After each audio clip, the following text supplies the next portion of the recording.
For years, I paid my mom's bills without question. Rent, medical, everything. Then one day, I found out who really owned the house. And it wasn't her anymore.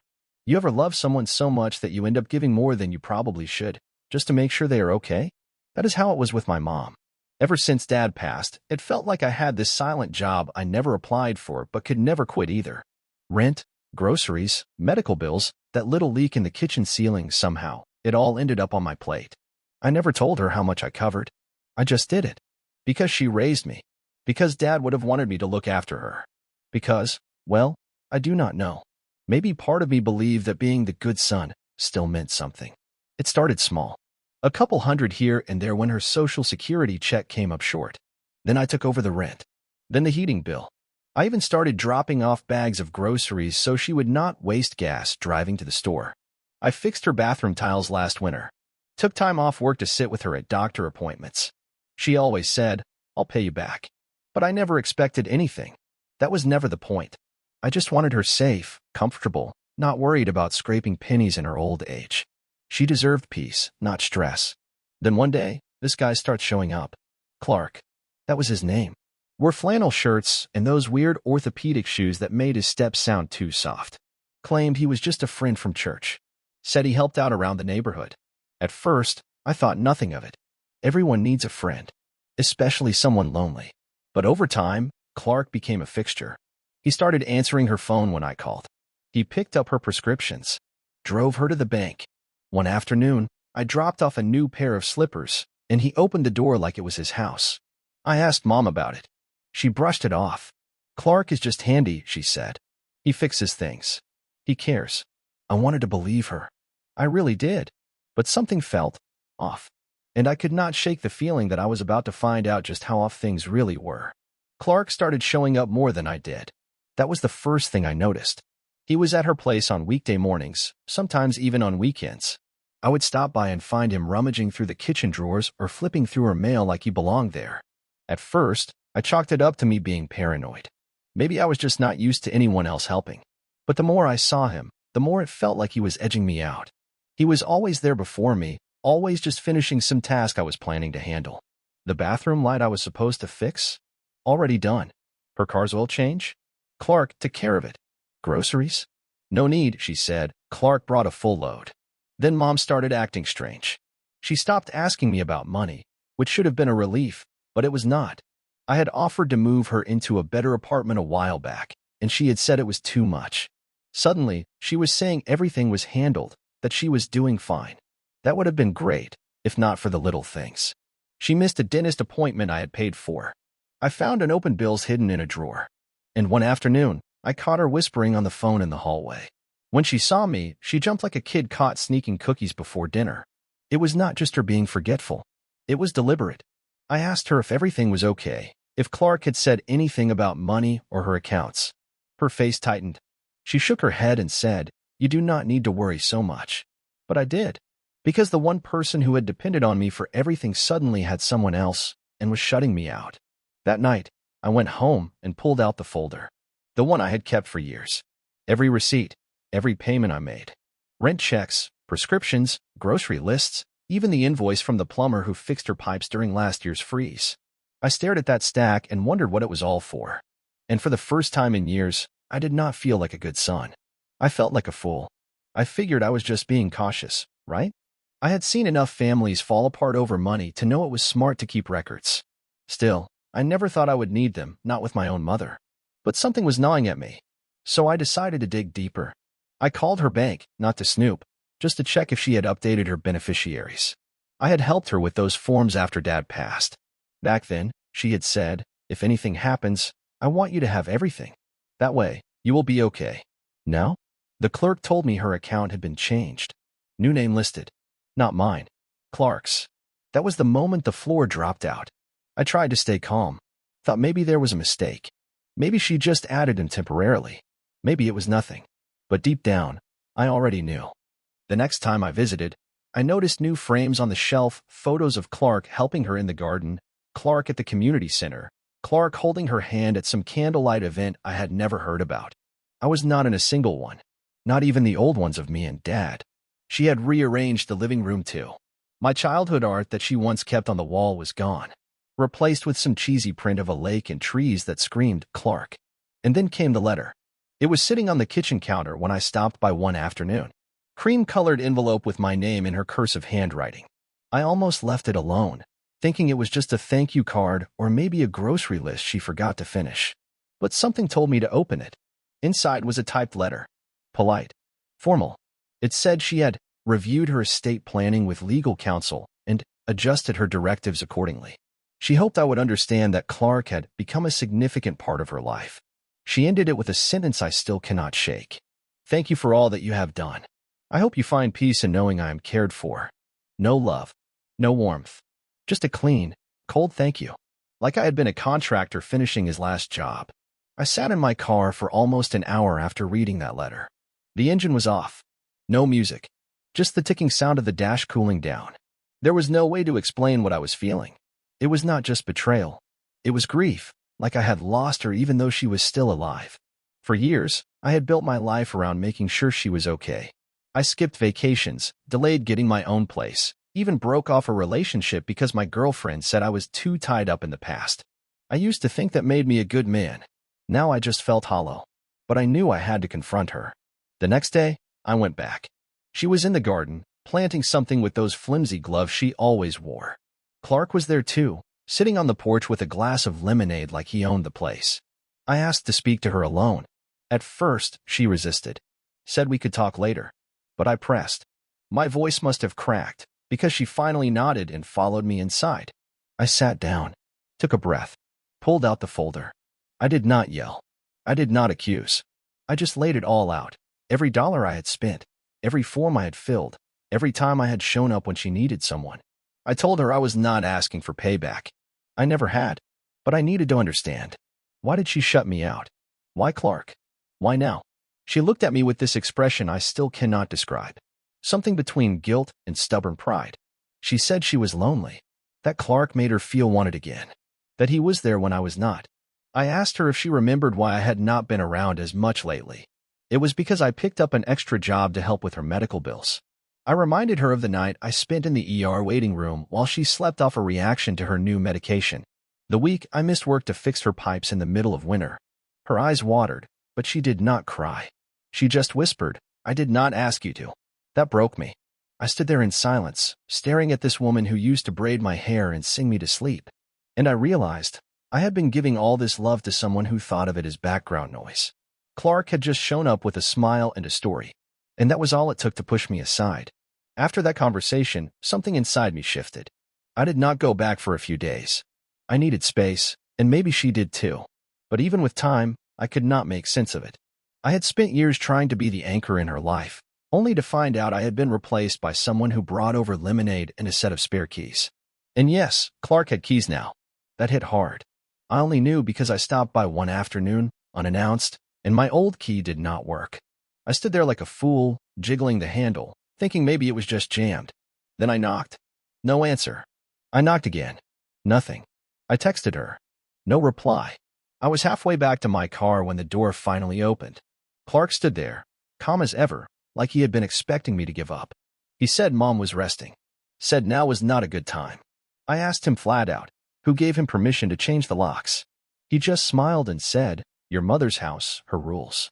That was when I saw the paper in his hand. It was the new property deed. I recognized the heading from the county office. I asked to see it. He laughed, told me it was not my concern, and closed the door in my face. I drove straight to the records office that day, waited in line with a pit in my stomach. When they handed me the printed record, I almost dropped it. It was all true. The house was no longer in my mother's name. She had signed it over to Clark 3 weeks ago. Along with it, her savings account, her pension details, even the safety deposit box Dad left behind. Everything. I stared at the signature and felt like I was looking at a ghost. Her handwriting was neat, deliberate, no sign of confusion or coercion. It looked like a woman making a clear choice. I drove home in silence that night, turned off my phone, closed the blinds, sat in the dark. And for the first time in my life, I asked myself something I never thought I would. What if my mother never really saw me? The envelope came in the mail 2 days later. No return address. Just my name, typed neatly in the center like it was a holiday invitation. For a second, I thought it might be a note from her lawyer, something official, maybe even a final attempt to explain. But when I opened it, all I found was a card. Cream-colored. Simple. No decoration. Inside, it said 3 words at the top. Thank you, Michael. Below that, in her handwriting, she had written, for all the help over the years. I hope you're doing well. Clark and I are managing just fine now. You should not worry about us anymore. There was no signature. No, love, Mom. Just that brief message and her familiar pen strokes that somehow looked colder than I remembered. I held that card in my hand for a long time. It felt heavier than it should have, like the ink itself carried weight. That was it. No mention of the house. No mention of the money. No acknowledgement of the years I had spent driving across town every Sunday with fresh groceries in the trunk. No nod to the late-night pharmacy runs, the holiday dinners I cooked when she was too tired, the rent payments I slipped into her mailbox so she would not feel embarrassed. Just 3 words. Thank you, Michael. As if I had been a temp. A volunteer who had finally completed his shift. And now that Clark was there, my time was up. I do not remember walking to the trash, but I do remember staring at that card as it sat there, perfectly clean, on top of a pile of empty takeout containers and unopened mail. I should have felt angry, but I did not. I felt emptied out. Like all those quiet efforts, every decision I made to put her comfort above my own had vanished. Like none of it ever really mattered. Later that night, I got a text from an old friend. He had just moved to another state and was offering me a spot on his new project. Said he needed someone reliable, someone who knew how to keep things running smooth without making noise. In the past, I would have said no, would have made an excuse about Mom, about how she needed me close. But this time, I did not hesitate. I told him yes. And just like that, I started packing, tossed the card back in the trash where it belonged, cleared out my apartment, boxed up my life. It was not dramatic, just necessary. I left a note on my kitchen counter before I locked the door behind me. Sometimes doing the right thing does not get you anything back, but it still matters. And it still ends. A week before I left town, I made one last visit. I told myself it was for closure. Maybe I wanted to hear her say something, anything, to help me make sense of it all. Maybe I was still clinging to the idea that the mother I knew was in there somewhere, just lost under layers of loneliness and manipulation. She opened the door like nothing had happened. Same soft sweater she always wore, hair pinned up in that loose bun. She even smiled. It hit me harder than I expected. I stepped inside. The living room looked the same at a glance, but the more I looked, the more I noticed. The couch had been replaced. The photos of me and Dad were gone, replaced with newer frames. All Clark. She offered me tea like this was a normal Sunday. I sat down, ignoring the mug she placed on the coffee table. I asked her one question. Why him? She looked confused at first, then sad. Or maybe she just wanted to look that way. She told me Clark had filled a void. Said he made her feel useful, made her laugh again. That after Dad died, everything went quiet and she did not know what to do with the silence. I asked her about the house, about the money, about the legal forms she signed behind my back. She said she trusted Clark, that he was better with finances and took the pressure off her. I reminded her that I had been handling everything for nearly a decade. She just nodded and said, I know. You always took care of me. That should have meant something. But instead, it felt like a goodbye dressed up as a compliment. I told her I was leaving town, that I had taken a new job and would not be around for a while. She paused, then asked, Will you visit? I said, Not for a long time. She nodded. No protest. No tears. Just another quiet sip of her tea. I stood up, looked around that house one last time, and realized something important. It was not mine anymore. Not the home. Not the history. Not even the role I used to play. On my way out, I passed Clark on the driveway. He was wearing a smug little half-smile like he had just won something. He raised his hand, mock-friendly. I walked past him without a word. And in that moment, I finally understood something. I had not lost her. She had already let go of me a long time ago. 3 weeks after I moved, I got a package in the mail. No note, no sender name, just a plain cardboard box taped shut and addressed to me in my mother's handwriting. I sat with it on the kitchen counter for nearly an hour, unsure if I even wanted to open it. My new place was still half empty, just a mattress on the floor, a folding chair, and a table I bought secondhand from a guy down the block. But it felt like mine. No history. No weight. Eventually, I gave in. Peeled the tape, flipped the flaps open. Inside were things I had not seen in years. My high school baseball glove. A Father's Day card I made in 3rd grade with construction paper and glue that had long since dried out. A faded photo of me and Dad on the old fishing pier, back when his beard was still black and he always smelled like aftershave and gasoline. And at the very bottom, wrapped in tissue, was the watch Dad used to wear every day. The same one I used to play with as a kid, spinning the tiny dials like they were spaceship controls. He left it to Mom after he passed. She told me once that she could never part with it. And now it was mine. No explanation. No letter. Just memories. Just a silent handoff. Part of me wanted to believe it was her way of saying sorry. Or at least trying to. But another part of me wondered if it was just Clark cleaning out a drawer and shipping it off like junk. I sat there turning the watch over in my hand, the second hand still ticking. Somehow, after all this time, it still worked. It should have felt like a gift. But it felt like a funeral. Not the kind with flowers and eulogies. The kind where you bury something that never got to finish growing. I placed the watch on my windowsill. It caught the light just right at sunset. For a second, it made me smile. Then my phone buzzed. An unknown number. I let it go to voicemail. No more surprises. No more pulling me back. I had made my peace.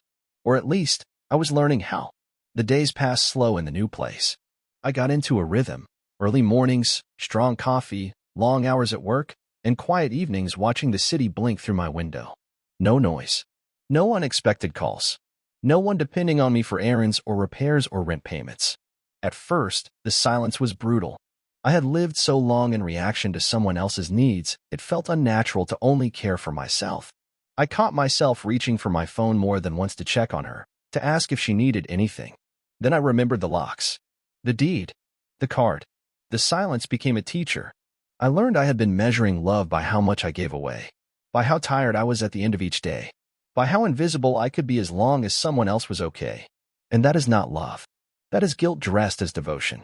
One Friday night, I took a walk through a quiet park not far from my apartment. It was late, and the air was thick with summer heat. I sat on a bench near a fountain and watched a father teach his daughter how to skip stones in the shallow water. Her laughter echoed, high and wild, like it belonged to a different world. I thought about my dad, the way he used to hold my shoulder just a second longer after saying goodbye, the smell of his work jacket, the way he laughed with his whole chest when I messed up the lawnmower and cut a perfect circle in the yard by accident. He never said a lot, but I never doubted that he loved me. My mother? She was the kind of person who always said the right words, always remembered birthdays, always wrote thank you notes. But her love had strings. Invisible at first, easy to ignore when you were small. But they tighten over time. Wrap around your choices. Your time. Your peace. I pulled out the watch from my coat pocket. I had started carrying it, not for time, but as a reminder. A man can give and give until he has nothing but hands. Or he can stop, heal, live for himself without apology. The next day, I blocked her number. Not out of spite. Not out of anger.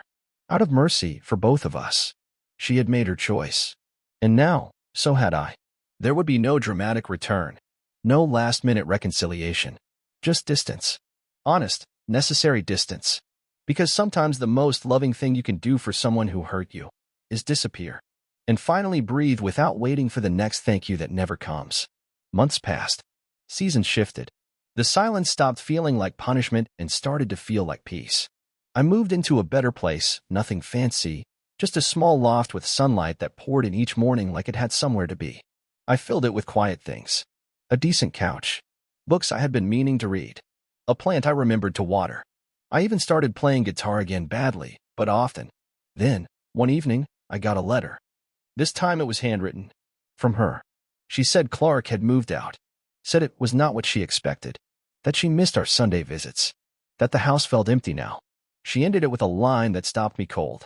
I hope someday you find it in your heart to forgive me. I am sorry if I made you feel like you did not matter. There was no request to come back. No plea for help. Just her words, trembling across the page. I read it twice, then folded it neatly and placed it in the drawer with Dad's watch. Because I knew what I had to do. I did not call. I did not write back. I forgave her. Quietly. On my own terms. Without ceremony or witness. And then I let her go. See, we always think closure means sitting across from the person who broke us, hearing them say all the right things. But sometimes, closure is deciding they do not get to take up any more space in your life. Sometimes it is choosing to move forward even when the apology comes too late. I learned that the hard way. Loving someone does not mean losing yourself. It means knowing when the cost is too high and walking away anyway. I still carry that watch. Still keep it ticking. Not as a symbol of what I lost, but as a reminder of what I reclaimed. My time, my heart, my right to be whole. Not a thank you. Not a caretaker. Not a fallback plan.